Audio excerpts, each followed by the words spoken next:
À 500 km au sud de Santiago du Chili, une très curieuse colonie baptisée Dignidad, une exploitation agricole vraiment pas comme les autres.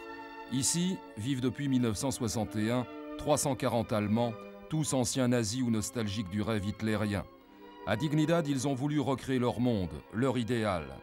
Les montagnes chiliennes avoisinantes leur rappellent leur Bavière natale. Pinochet au pouvoir, ils se mettent aussitôt au service de sa terrible police secrète, la DINA. Dignidad devient alors un centre de torture. Aujourd'hui encore, personne ne peut entrer librement dans la colonie allemande.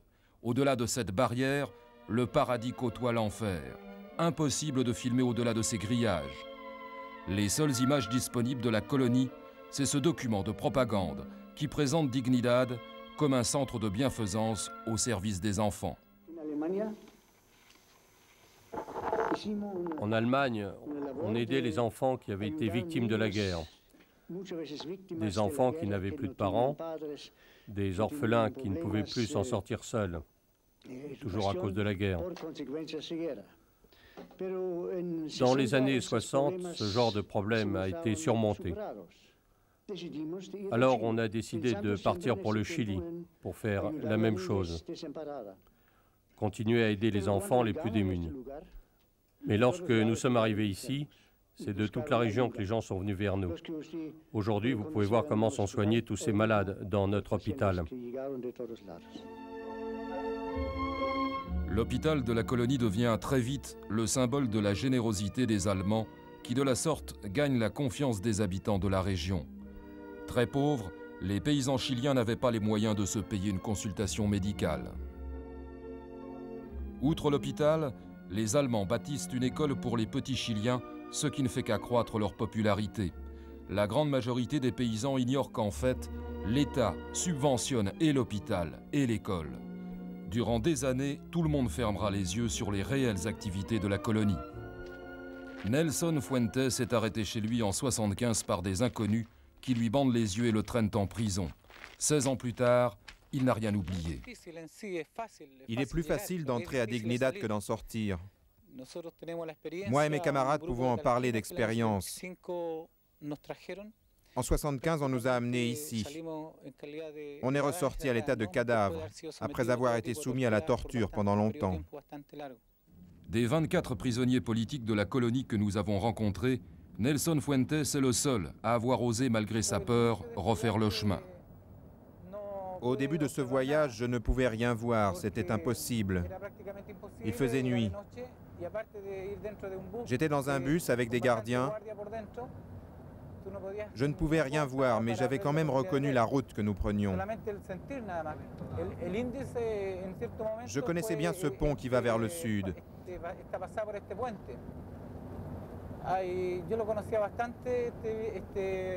À ce moment-là, je me suis rendu compte qu'on se dirigeait vers la colonie de Dignidad.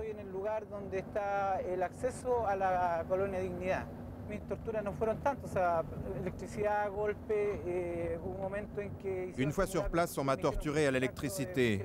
On a simulé mon exécution. On m'a enveloppé la tête dans un sac en plastique pour m'asphyxier. On m'a mis aussi la tête dans une baignoire remplie d'eau sale. Pas mal de fois, j'ai entendu mes tortionnaires parler en espagnol, mais avec un accent allemand très fort.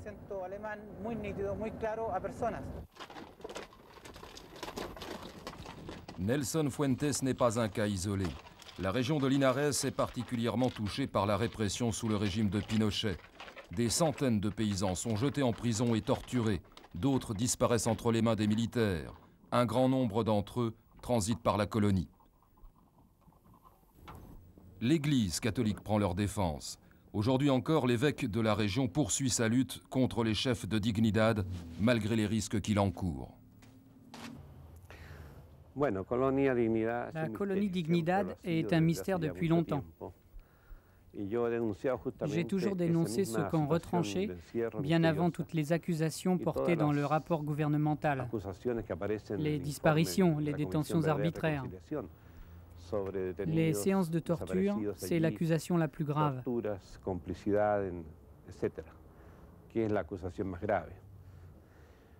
On dit que le chef de la colonie est un ancien nazi, de même que ses collaborateurs qui ont été très actifs pendant la Deuxième Guerre mondiale. J'ai entendu les témoignages de nombreux paysans qui disent avoir été torturés là-bas et aussi les témoignages d'anciens membres de la police secrète.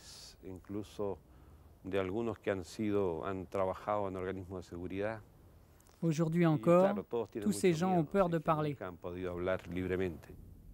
Dès 1968, le gouverneur de la région de Linares intervient pour démanteler la frontière mise en place par les Allemands sur la route qui conduit à leur colonie. Le Parlement de l'époque, à majorité de droite, le condamne. J'ai été destitué pour avoir soi-disant commis un très grave délit. Mais si c'était à refaire, je le referais, parce que dans ma fierté de Chilien, je refuse d'accepter que dans mon pays, des étrangers malmènent mes concitoyens. On m'a accusé d'avoir violé une propriété privée parce que j'avais enlevé une barrière installée par la colonie pour contrôler l'identité des Chiliens. Je n'accepterai jamais qu'il y ait un État avec ses propres lois dans l'État, même si ces gens se présentent comme des bienfaiteurs. À la même époque, un certain sénateur, Patricia Aylwin, prend la défense du gouverneur de Linares.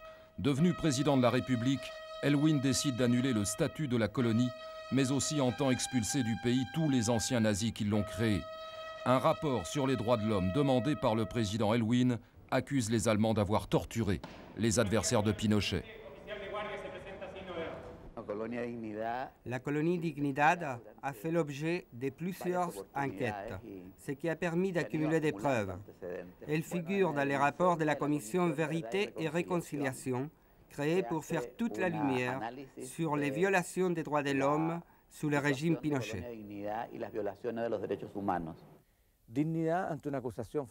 On accuse la colonie d'avoir été un centre de détention. Ces accusations sont totalement fausses, dénuées de tout fondement. D'ailleurs, on n'a jamais rien pu prouver. Les faits qu'on nous reproche sont inexistants et ne justifient en aucun cas qu'on veuille aujourd'hui fermer la colonie. Lors d'une visite à Dignidad, une commission parlementaire vérifie les témoignages des anciens prisonniers politiques torturés sur place sous le régime Pinochet. Ils sont bien sur les lieux décrits par les détenus.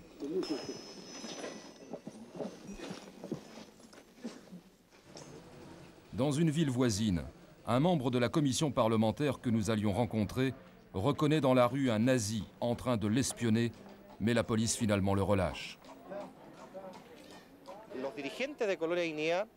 Les dirigeants de la colonie Dignidad ont été très étroitement liés à la DINA, la police secrète des militaires créée dans les premiers mois qui ont suivi le coup d'État de Pinochet. De plus, la colonie Dignidad a été utilisée comme camp de détention et de torture pour des prisonniers politiques arrêtés par la police politique. Il ne fait aucun doute que les dirigeants de Dignidad sont liés aux mouvances nazies, au mouvement fasciste qui existe ici au Chili.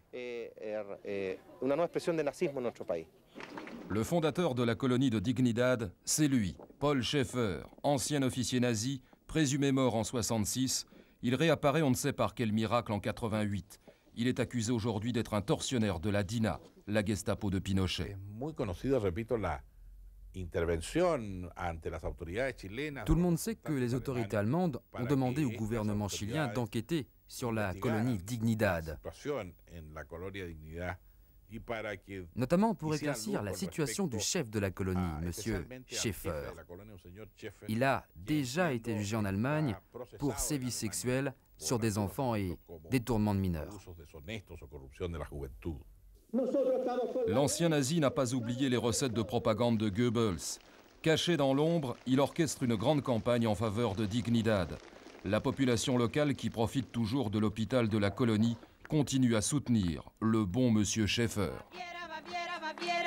Todos debemos cantar, porque si estamos unidos ya nunca más sufrirán. Baviera, Baviera, Baviera, Baviera es dignidad, es nuestra familia unida que siempre la apoyará.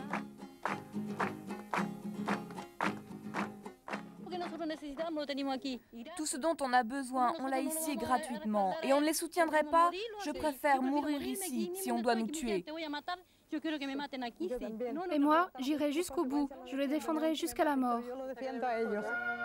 Avec le retour à la démocratie au Chili, les anciens nazis essaient de se refaire une virginité. Pendant 17 ans, ils ont servi les intérêts du régime militaire de Pinochet. Aujourd'hui traqués, ils cherchent refuge dans l'état de droit établi par les militaires juste avant leur chute. Pour l'heure, ce petit bout de l'Allemagne d'Hitler reste à l'abri dans ce coin perdu d'Amérique du Sud. Mais pour combien de temps encore ?